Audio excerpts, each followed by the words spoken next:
The honourable member for Kenora. Thank you very much, Madam Speaker. On November 4th, I asked the Prime Minister when the government would support much-needed upgrades to the Iqaluit Post Office. We know that everyday items are prohibitively expensive in Northern Canada, and particularly in Nunavut. As a result, many Northerners have turned to online retailers and who can offer lower-cost alternatives. So post offices in the north have been flooded with more than they're able to handle, and of course the pandemic has really raised a lot of those issues, Madam Speaker. And the Iqaluit Post Office has long been one of the busiest in Canada. But as I mentioned right now, the capacity of this post office is being stretched. Orders are being lost, packages are being misdirected, and people are having to wait in line outside of the post office for hours in order to pick up their mail or their essential items. And Madam Speaker, when I first raised this question in the House to the Prime Minister, I really did not get much of an answer from him. But a few weeks later, I noticed that Canada Post announced that they would be launching a consultation with Northerners to understand how they can better serve Northern and Indigenous communities, and I was very happy to see that.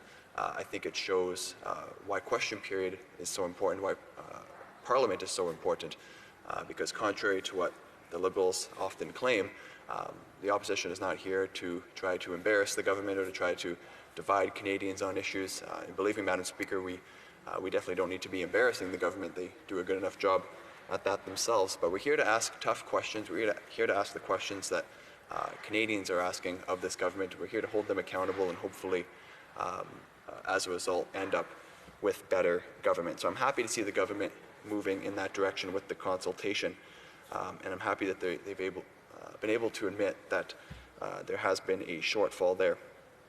But it's important to note that consultation is one thing, but meaningful action is another. And residents of Iqaluit, elected representatives in Nunavut have been calling on the government to make upgrades to this post office for a number of years. And I would like to take this opportunity to ask once again if the government is able to commit to supporting those much-needed upgrades today. Thank you, Madam Speaker. The Honourable Parliamentary Secretary to the Minister of Veterans Affairs. Thank you very much, Madam Speaker, and I would like to thank my honourable colleague from Kenora for raising this issue, and to acknowledge, of course, that I'm on the unceded territory of the Mi'kmaq people. I share the member's concern. The COVID-19 pandemic has created an unprecedented crisis that has resulted in increased need, especially for the people of the North. Every Canadian, regardless of where they live, should have access to more affordable and healthy food and the personal hygiene items that they need. While the Iqaluit Post Office has always been one of the busiest post offices in Canada, COVID-19 pandemic and the subsequent rise of the e-commerce has increased parcel volumes beyond anything Canada Post has anticipated, and this underscores its capacity, of course. Canada Post has begun making changes to its postal operation to systematically change how mail is delivered in Iqaluit. Canada Post brought together special teams from different departments specifically dedicated to coming up with solutions in Iqaluit. In addition to extended hours, Canada Post is exploring ways to reconfigure the Iqaluit Post Office, hire more staff, and review overall logistics to meet the unprecedented demand of the city's high growth. Canada Post is proud to serve the people of Iqaluit and thanks the community for their support and their patience. We have also, in response to the increased need, on April 14th announced $130 million in targeted funding for the North to address the immediate needs of Northerners related to health, the economy, food security, social services, and critical air transportation. In May, Canada transferred $72 million to the government of the Yukon, Northwest Territories, and Nunavut to support their COVID-19 health and social services preparation and response. This included $30 million for Nunavut. Furthermore, in August, the Government of Canada announced the establishment of a $75 million funding program that will continue to support the essential air service to the Northern community for the next 6 months. We understand the importance of ensuring that supply lines remain intact and have acted decisively to ensure that this happens. If essential services in the North continue to be impacted by COVID-19 after the 6-month period, they will be maintained by the investment of up to $174 million over the 18-month period. These new measures will ensure that the minimum level of essential transportation services, continuity of food supplies, continuity of medical supplies, and other essential goods and services remain available to the territorial North.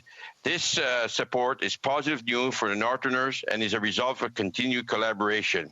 Additionally, our April 2020 investment also included a financial injection of $25 million to Nutrition North Canada to increase subsidy rates in all eligible communities by providing additional subsidies on the broad range of items. Residents of isolated communities will be better off to afford essential goods and products. As the pandemic continues to evolve, the Government of Canada will continue working with its partner, including provincial and territorial governments, Indigenous partners, retailers and suppliers, and freight operators to ensure that the supply chain is not compromised. Thank you very much, Madam Speaker. The honourable member for Kenora. Thank you very much, Madam Speaker, and through you I do want to thank the Parliamentary Secretary for that response, and I do realize that the government has been taking some steps to address this situation, but what I worry about, Madam Speaker, is that there are some similarities in the Parliamentary Secretary's response as there was to the Prime Minister's, where they simply just name everything that they've done for the North, whether it's related to this issue or not. They throw out the big spending figures, and that's all great, Madam Speaker, but at the end of the day, what really matters is getting these issues resolved, and we know that this is a very important issue to the people of Nunavut. It's one that's been long-standing, as the Parliamentary Secretary mentioned, so I'd appreciate if he can comment directly on if the government will commit to making those much-needed investments. And Madam Speaker, as my time is running out, I'd like to wish you a Merry Christmas, Happy Holidays, and to the Parliamentary Secretary and all Canadians as well. Thank you very much. The honourable Parliamentary Secretary. Madam Speaker, the government has taken significant steps to make life more affordable and to advance reconciliation and self-determination in Nunavut. We have supported Northern Air Services, and we continue to update and expand Nutrition North Canada to make it more culturally relevant and Northerners. In September 2019, we launched the Arctic and Northern Policy Framework with our partners. Northerners have told us what are the key priorities, and we have listened. We continue working with the territorial, provincial, and Indigenous partners to co-develop priorities and federal investments for the North. We will continue to work with Northerners as we move forward. As well, I would like to thank my colleague for his question